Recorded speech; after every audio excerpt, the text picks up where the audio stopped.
When the COVID-19 crisis hit, you had 14,000 people in San Diego and another 23,000 elsewhere. Did you tell them all to work from home, and where are they working from? Well, we had them really spread across the world. We have about 5 to 7% of the company comes in at any given day. So the rest of them are working from home. We made that decision in early March, and you may know in China we actually made that decision earlier. In fact, the decision was made for us earlier. Right. And it's gone reasonably well. I mean, we've been pleased with the way it went. Now, it went that way because we planned for it well, and we also got lucky a little bit on the timing, quite frankly. But we've been pleased with how it's worked so far. Well, there is a theory that technology companies should be able to adapt to this COVID-19 environment better than non-technology companies. Do you think that's true? I do.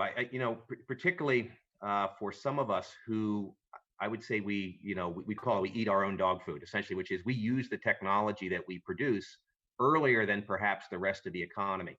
And so therefore you might be more prepared for a situation like we saw. So for example, when we went to work from home, the biggest concern was not that it was really, would the network hold up, instead of, I wonder if we have everything we need. And the IT team did a great job, and we benefited from that.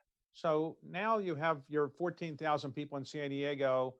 Some of them might live near the beach. Some of them might be in really attractive areas. Do they really want to come back to an office when you can come back, or do you think they're just going to work from home? And do you actually need all the office space you now have? Yeah, here's how we're thinking about that, which is there'll probably be two kind of a bimodal distribution. For example, you'll have people that we need to come in, and they're going to want us to bring the smallest number of people we need back at any given time, so they feel as safe as possible. That's really our top priority, obviously. There'll be a second group that really could be very successful for a long time at home, that I think want to know, how do they plan for childcare? How do they figure out how to go through the entire summer? And we'll give them that security, or we'll give them that certainty. And then I think at the end of all this, people are going to look and say, what did we learn? And I think they're going to learn that not everyone needs to come into the office. And I think it will have an impact on how people plan facilities, the kind of the way that people work. The irony will be, we will use more of the technology that we create, and we'll probably have less people on site any given day. But we'll all learn as we go through this summer really what we need. So when people do come back to the offices, will you have them wear masks? Do you have enough masks, and is it hard to get masks? We do. In fact, I would say we're in pretty good shape for the things like that. I mean, when we talk to the employee base, most of what they want to see is they want to make sure things are cleaned properly, and that we bring back just the right amount of people. And so I would say testing, things like masks and all that, we are not tripping that as the big issue right now. What we're really doing is we're saying we're productive.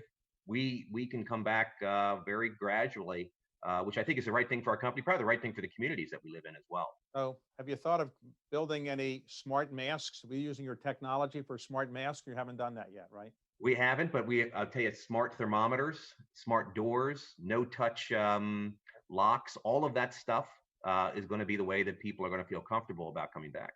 And do you think that you actually will bring back everybody eventually? In other words, some companies are thinking they don't need as many employees as they now have.